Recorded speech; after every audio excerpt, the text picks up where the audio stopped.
बहुत बहुत स्वागत है आपके अपने चैनल ट्रैवलिंग वर्चुअली पे, जहां हम वर्चुअली ट्रैवल करते हैं। तो चलिए शुरुआत करते हैं अपने सफर की। इंग्लिश वाला नहीं, हिंदी वाला सफर। सीट बेल्ट बांधने की कोई जरूरत नहीं है क्योंकि हम वर्चुअली जा रहे हैं। एक ऐसा राज्य जहां विश्व का सबसे पहला यूनिवर्सिटी नालंदा यूनिवर्सिटी खोला गया था 5वीं सदी में, और ऐसा कहा जाता है कि यहाँ का लाइब्रेरी बख्तियार खिलजी के द्वारा जला दिया गया था। और इस लाइब्रेरी में इतनी किताबें थी कि लगभग ये 3 महीनों तक जलता रहा। इस राज्य को गुरु गोविंद सिंह जी और वर्धमान महावीर की जन्मस्थली और गौतम बुद्ध की कर्मस्थली होने का गौरव प्राप्त है। इस राज्य ने हमें जीरो दिया, जिसके बिना मैथमेटिकल कैलकुलेशंस और कंप्यूटर दोनों ही पॉसिबल नहीं थे, क्योंकि कंप्यूटर बाइनरी सिस्टम को यूज करता है जो कि 1 और 0 से मिलके बनता है। आपने सही पहचाना, हम बिहार के सफर पे निकले हैं। बिहार भारत के ईस्टर्न पार्ट में लोकेटेड है, जो अपना बॉर्डर नेपाल, वेस्ट बंगाल, उत्तर प्रदेश और झारखंड के साथ शेयर करता है। इसका कुल क्षेत्रफल 94,163 स्क्वायर किलोमीटर का है और ये क्षेत्रफल में भारत का 12वां सबसे बड़ा राज्य है। गंगा, गंडक, कोसी, सोन और पुनपुन ये नदियां मिलकर बिहार की मिट्टी को बहुत ही ज्यादा उपजाऊ बनाती हैं। राजगीर हिल्स, कैमूर रेंज और रोहतास का पठार कुछ मेजर हिल रेंज हैं जो बिहार में स्थित हैं। अगर बात करें घने जंगलों की, तो वाल्मीकि नेशनल पार्क, भीम बांध वाइल्ड लाइफ सेंचुरी और कैमूर वाइल्ड लाइफ सेंचुरी ये कुछ सेंचुरीज हैं जो बाघ, तेंदुआ, हाथी और हिरण को बसेरा प्रदान करती हैं। बिहार का मौसम सब ट्रॉपिकल होता है। यहाँ का मौसम गर्मी में काफी गर्म, ठंडी में काफी ठंडा और मानसून जून से सितंबर तक रहता है। अगर बात इतिहास की करें तो बिहार का इतिहास बहुत पुराना और गौरवशाली है। माता सीता, जो कि राजा जनक की पुत्री थी, उनका जन्म सीतामढ़ी में हुआ था, जो कि बिहार में स्थित है। अगर बात बिहार की करें तो भगवान बुद्ध और भगवान महावीर को अनदेखा नहीं किया जा सकता। भगवान बुद्ध ने बुद्धिज्म और भगवान महावीर ने जैनिज्म की स्थापना की थी। गौतम बुद्ध को ज्ञान की प्राप्ति बोध गया में हुई और भगवान महावीर ने पावापुरी में मोक्ष प्राप्त किया, और ये दोनों ही जगहें बिहार में स्थित हैं। वहीं गुरु गोविंद सिंह जी के जन्मभूमि हरमंदिर साहिब में दर्शन के लिए लोगों की भारी भीड़ उमड़ती है। समय का चक्र चलता गया और बिहार ने कुछ कुशल शासकों को एक्सपीरियंस किया, जैसे कि चंद्रगुप्त मौर्य, अशोका द ग्रेट और शेरशाह सूरी। अर्थशास्त्र के रचयिता और चंद्रगुप्त मौर्य के सलाहकार चाणक्य, आर्यभट्ट, पनिदी बिहार में ही निवास करते थे। भारत के पहले राष्ट्रपति डॉक्टर राजेंद्र प्रसाद का जन्म भी बिहार में ही हुआ था और इन्हें 1962 में भारत रत्न से नवाजा गया था। उस्ताद बिस्मिल्लाह खान, जिसने शहनाई को प्रसिद्धि दिलाई, उनका जन्म भी बिहार के डुमरांव में हुआ था और उन्हें सन 2001 में भारत रत्न से नवाजा गया था। वर्षों तक वन में घूम घूम, बाधा विघ्नों को चूम चूम, सह धूप घाम पानी पत्थर, पांडव आए कुछ और निखर, सौभाग्य न सब दिन सोता है, देखो आगे क्या होता है। ऐसे और कई सारे कविताओं के रचयिता राष्ट्र कवि रामधारी सिंह दिनकर का भी जन्म बिहार में हुआ था। चाहे किसी भी फील्ड को आप देख लो, चाहे वो शिक्षा हो, खेल हो या फिल्म, बिहार के लोग आपको हर फील्ड में आगे मिलेंगे। H.C. वर्मा के फिजिक्स की किताबें हम सब ने पढ़ा होगा, वो भी बिहार से हैं। हमारे देश में क्रिकेट एक खेल नहीं बल्कि एक इमोशन है।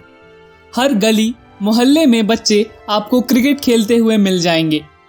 और बात अगर क्रिकेट की हो तो माही को कैसे भूल सकते हैं। कैप्टन कूल यानी महेंद्र सिंह धोनी, जिनके छक्के चौकों का पूरा भारत दीवाना है। उनका जन्म भी बिहार में हुआ था, पर विभाजन के बाद ये अब झारखंड में चला गया है। फिल्म इंडस्ट्री की बात करें तो बिहार के पंकज त्रिपाठी, मनोज बाजपेयी और सुशांत सिंह राजपूत ने अपना गहरा छाप छोड़ा है। अगर बिहार आए और लिट्टी चोखा ना खाएं तो फिर काहे का बिहार आए। लिट्टी चोखा बिहार का एक बड़ा ही फेमस व्यंजन है और लोग इसे बड़ी चाव से खाते हैं। जितना मजेदार लिट्टी चोखा होता है, उतना ही मजेदार इसका इतिहास भी है। इसका इतिहास मगध काल से जुड़ा हुआ है।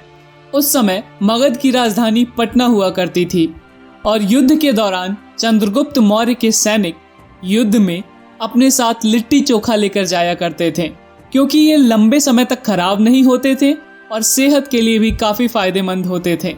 लॉलीपॉप लागेलू, ये गाना आपने जरूर सुना होगा, पर बिहार सिर्फ लॉलीपॉप तक ही सीमित नहीं है। यहाँ बहुत सारे आर्ट फॉर्म्स हैं जो अपने कल्चर को दर्शाते हैं, जैसे कि मधुबनी पेंटिंग। मधुबनी पेंटिंग दुनिया भर में एक बहुत ही फेमस आर्ट फॉर्म है, जो कि बिहार के मिथिला क्षेत्र से ओरिजिनेट हुई है और ये सोसाइटी के रहन सहन और तौर तरीके को बड़े ही खूबसूरती से दर्शाता है। और भी आर्ट फॉर्म है, जैसे कि मंजूसा पेंटिंग, जो कि एक स्टोरी को रिप्रेजेंट करता है एक सीरीज के फॉर्म में। इतना ही नहीं, यहाँ और भी बहुत सारे आर्ट फॉर्म हैं, जैसे कि बैम्बू हैंडीक्राफ्ट, सिक्की ग्रास ऑब्जेक्ट, टिकुली art work, block printed fabric और पेपर मेसी। अगर आप घूमने के शौकीन हैं तो बिहार के पास पर्यटन स्थलों का खजाना है। आप बोध गया जा सकते हैं, जहाँ की गौतम बुद्ध को ज्ञान प्राप्त हुआ था, और ये एक यूनेस्को वर्ल्ड हेरिटेज साइट भी है। आप राजगीर भी जा सकते हैं, जो कि 3000 साल पुराना शहर है जिसे अजात शत्रु ने बसाया था। राजगीर का वर्णन महाभारत, बुद्धिस्ट और जैन ग्रंथों में भी मिलता है। राजगीर हरे भरे पहाड़ों, गर्म पानी के झरने, बिम्बिसार जेल और सप्तपर्णी गुफाओं के लिए फेमस है। आप वैशाली घूम सकते हैं, जहाँ की अंतिम जैन तीर्थकर भगवान महावीर का जन्म हुआ था और वैशाली से ही प्रजातंत्र की शुरुआत भी हुई थी। यहाँ विश्व शांति स्तूप है, राजा विशाल का गढ़ है और चौमुखी महादेव का मंदिर भी है। सासाराम के इलाके में शेरशाह सूरी का मकबरा बना हुआ है। इस मकबरे को भारत का दूसरा ताजमहल भी कहा जाता है। शेरशाह सूरी का मकबरा इंडो इस्लामिक शैली का एक बेहद ही सुंदर नमूना है, जिसे लाल पत्थरों से बनाया गया है। बिहार में बहुत सारे नेचुरल अट्रैक्शंस भी है जहां आप भ्रमण कर सकते हैं, जैसे कि गिद्धकुटा पीक राजगीर, जो कि एक गिद्ध के आकार की तरह दिखता है। तपोवन हॉट स्प्रिंग राजगीर, जिसके पानी में हीलिंग प्रॉपर्टीज है। घोड़ा कटोरा राजगीर, ये एक नेचुरल लेक है जो घोड़े की तरह दिखता है और लेक 3 तरफ से पहाड़ों से घिरा हुआ है, इसीलिए इसका नाम घोड़ा कटोरा पड़ा। और ठंड के मौसम में ये एक बहुत ही बढ़िया बर्ड वॉचिंग स्पॉट बन जाता है। आप मझर कुंड और धुआं कुंड सासाराम जा सकते हैं और यहाँ के लोग ये मानते हैं कि इन कुंड के पानी से पेट की सारी बीमारियां ठीक हो जाती हैं। आप वाल्मीकि टाइगर रिजर्व भी जा सकते हैं, जो कि एक बेहतरीन जगह है हिमालयन तेरई फॉरेस्ट को देखने के लिए। यहाँ लगभग 40 बाघ रहते हैं। और अगर आप दिसंबर के महीने में बिहार आएं तो हरिहर क्षेत्र मेला का भी आनंद उठा सकते हैं, जो कि एशिया का सबसे बड़ा पशु मेला है और इसकी शुरुआत वैदिक काल में हुई थी।